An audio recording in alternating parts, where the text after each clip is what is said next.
A tribute to Ryan Coogler, speaking truth to power while staying true to yourself. Just a kid with a dream, where one comes from. Because like it or not, it plays a formative role in who we become. Ryan Coogler, the multi-hyphenate rockstar director, certainly embodies the previous sentiment in everything he does.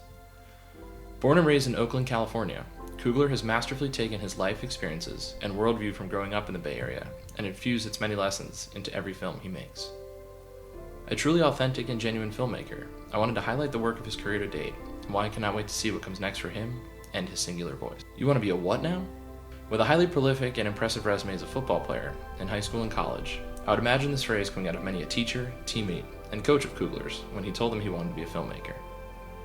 After being accepted into and then graduating from USC's MFA program for filmmaking, where he made 4 highly regarded student films, Coogler took on his most ambitious task in his young career. Coogler's first real foray into feature filmmaking came at 2013's Fruitvale Station, which was a pseudo-biographical retelling of the last day of Oscar Grant's life. Grant was an Oakland native, like Coogler, who was tragically shot and killed while being wrongfully detained by BART police station officers on New Year's Eve in 2009. Coogler and his frequent acting collaborator Michael B. Jordan, who plays Grant in the film, created an incredibly moving and vivid portrayal of the last 24 hours of Grant's life. A very ambitious and difficult first feature film for anyone, it won the Grand Jury Prize at Sundance 2013 and Best Film at the Cannes Film Festival that same year. The winner of the U.S. Grand Jury Prize, Dramatic. This will not be the last time you guys walk to a podium. Fruitvale.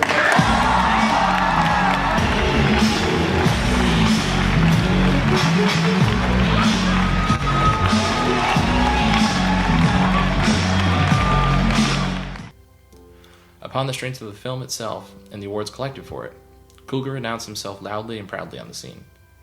In fact, it is in this film that sticks out to me as an example of Coogler's authenticity, as he's someone so willing to put himself out on a limb and tell a story so horrific and moving to wake people up to the injustices in this country. I was younger and not as plugged in 2009 to the actual events the film portrays, but Fruitvale Station and Coogler's direction woke me the hell up to start paying attention to the real issues of racial inequality and injustice that still exist in this country. I've always appreciated and respected his desire to tell the story of Oscar Grant, to demonstrate that Oscar Grant was another black person trying to make it through the day, who loved his family and was working to turn his life around, and then for no reason other than he was in the wrong place at the wrong time, his life was ripped away from him. He lost his life, his daughter lost her father, his mother lost her son, and all because someone trained to uphold law and order didn't know the difference between their taser and their handgun. Coogler's willingness to take this fight on is something to be cherished and appreciated for all time. Something so close that happened in his own city, and yet he is not afraid to get raw and call out the injustice and reflect on the fact that it could have been any black man that night. But Coogler wanted to let us know who Oscar was through his film. That he wasn't just another black man. He was a singularly special human whose life had meaning and value and depth, and that no one should ever have to suffer the same fate again. Unfortunately, as we all know, in this country these crimes and straight-up murders have continued to persist. Thankfully, we have amazing talents like Ryan Coogler to wake us up, to fight back. At the end of the day, when I first made this project, it was about humanity, about human beings and how we treat each other, how we treat the people that we love the most, and how we treat the people that we don't know. From Oakland to Philly. After Fruitvale Station, mainstream Hollywood came a calling to the door of Mr. Coogler. Off the back of the success of Fruitvale, Coogler was offered to direct a spin-off in the Rocky universe about Rocky's former foe turned friend and trainer, Apollo Creed's son. Teaming up again with Michael B. Jordan, who plays the main character Adonis Creed, Coogler again went into the lab with writer Aaron Covington to try to create an original, gritty take on the classic Rocky boxing drama. I wanted to follow Apollo Creed's family, because that was my favorite character from the franchise. And it might be for me being black myself, you know what I'm saying? And or it might be just from Carl Weathers' performance, and him kind of channeling Muhammad Ali, but making it his own, he was an incredible character, and I really liked how intellectual he was shown to be, and how in control of his own destiny that character was shown to be. What they ended up creating was a masterpiece in sports filmmaking and a new era of Rocky, one in which the black man is the hero and champion of the film, not the villain. With Creed, Coogler demonstrated he can bring his vision and desire to tell stories about marginalized peoples to the masses. He can bring you in and create an awesome popcorn movie, and without you realizing it, be rooting for a leading black man and mostly black cast and not even think about it. His desire to stay true to representation and give a voice to black actors is very impressive and shines on full display throughout Creed. It's tough to summarize briefly what it is that Coogler does so well, but he seems focused on creating movies with substance that desire to say something about worlds that he knows how to navigate. In Creed, Adonis travels to a rundown Philadelphia neighborhood that has certainly seen better days to find Rocky, played by Sylvester Stallone, and asks him to train him. In these tiny scenes of Adonis arriving and navigating his way through the downtown Philly area, Coogler shows a world to his audiences that many cannot fathom relating to. He inadvertently opens the eyes of the viewer into seeing life through his lens and what lies on the other side of what they may interpret to be the wrong side of the tracks. Above all, he shows that life in these places have a heartbeat and don't just exist in an unattainable made-up world, but are in fact right around the corner. If Fruitvale Station is Coogler's coming out party, Creed is his signal that there's far more to come, and he has the ability to manage a big studio budget and continue his mission to make life-changing films at a larger scale for mass audiences. Inspired to write it, really out of my relationship with my father. He and I are real close, and I was an athlete growing up. Mostly through his guidance, he would take me off of football, take me off of martial arts, basketball, all that good stuff. And what he would do is, before I have a big game, he'd make me sit down and watch Rocky 2 on VHS. That was my introduction to the character and to the story. Wakanda Forever. After having already conquered the world of Philadelphia and Oakland, the next logical course for Coogler's career had to be Wakanda? I'm admittedly not a huge comic book person, but I can say without question that 2018's Black Panther was the first time I heard of the fictional African country from where its titular character hails. All of Coogler's previous projects had been ambitious to date for different reasons, but Black Panther was another beast entirely. A Marvel movie? From the guy who made Fruitvale? Those questions were soon quelled as Coogler turned in what I consider to be the crown jewel of the Marvel Cinematic Universe. Sure, some of the others have more action sequences, or more love stories, or whatever it is that may draw you into these movies, but Coogler made a different kind of Marvel movie. One with tremendously substantive depth and incredibly complex characters, trying to tackle much heavier issues than the good old-fashioned alien invasion. Coogler made one of the more moving and intense movies about black people and their marginalized experience in America, and packaged it all into a beautifully shot, well-acted, mega-blockbuster film.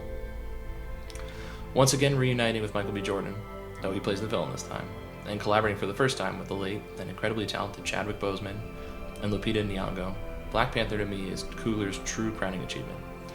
He takes a concept that is a great action film on its surface, but brings his own unique and solely Ryan Coogler take on it as only he could, that makes it a much more powerful piece of art. Coogler expresses through Jordan's villain character of Killmonger the pain and isolation it is to be black in America. Coogler sets this character's life and upbringing in Oakland, growing up in a tough environment and demonstrating how the pain he feels as a black man in America sets up his pure rage against the world. These items aren't for sale. How do you think your ancestors got these? You think they paid a fair price? Or did they take it like they took everything else? On the other hand, Chadwick Boseman turns in a tremendous performance as T'Challa, the Black Panther and King of Wakanda. Wakanda is a small, but secretly very wealthy and technologically advanced country, kept hidden from the rest of the world. The film pits T'Challa against Killmonger, who desires to take Wakanda's advanced weaponry and colonize the rest of the world. On its surface, you have the classic good versus evil trope of every superhero movie. But what is really at play is a deeper feeling of loss and despair at what was taken from the African people when they were brought as slaves to America. Coogler is focused on analyzing this idea that his ancestors were ripped from their homes, sold into slavery, and then once finally freed hundreds of years later, are still treated as second-class citizens at every turn. He has addressed the issues of systematic racism as they exist in America in each of his films to date, but Black Panther finally gives him his biggest runway with which to do so. He is seemingly conflicted in the ideologies of his characters, knowing that Killmonger makes a tremendous point about how the world has wronged black people, but also feels as T'Challa does, that surely there has to be a better way. Unfortunately, we do not yet know what this real way will be, but Coogler, like T'Challa, is holding out hope that we can get there, however that may be. Message you want to send to young black kids who are seeing this? For me, it was about my own realization is that, it's okay to be proud to be African. You should be proud to be African. Everybody should be proud of their own heritage, but especially. Another incredible aspect at play here, as in Fruitvale and Creed as well, is in the representation in his cast. Nearly the entire cast of Black Panther is black, and what he's able to achieve in this movie is incredible. Both he and Chadwick Boseman discussed it at the time of the film's release, but what an incredibly powerful moment for black children and parents in this country. I still remember the viral videos of kids utterly in love with the film and its characters, and the memory and legacy of Chadwick Boseman that will live on forever through this film as the first real black mainstream superhero. The film comes across as such a reflection of the vision that Coogler leads to show inclusivity and inspire those same kids coming up in Oakland and different parts of the country that don't feel like they can accomplish anything, because how could they? They don't see themselves in films or television shows unless they're playing a stupid, racist, played-out part. That was until Ryan Coogler arrived on the scene. For us to have a superhero that's of color, that could really make us be like, okay, we have a superhero here that's willing to fight for us. Fighting the fight from all sides. Now, I wish I could say that with each Ryan Coogler film that comes out, there'd be a correlation between the film's release and less police brutality or racism in this country. Sadly, as we are all too aware, this is not the case. However, Ryan Coogler and other artists dedicated to the issues like him are immensely important for what shapes the vision of the world for generations to come. Coogler is dedicated to expressing much-needed stories of systematic issues in society and points the mirror directly back at society. He is not afraid to challenge the institutions while working within those very same institutions. He has, in a phrase, made it. The work continues, and I'm very excited to see where Coogler goes next, having announced in 2021 that he has formed a production company and will be exclusively developing projects with Disney. I'm very optimistic that with talented, brave, thoughtful, and creative people like Ryan Coogler behind the wheel, both film and this country will continue to improve and grow.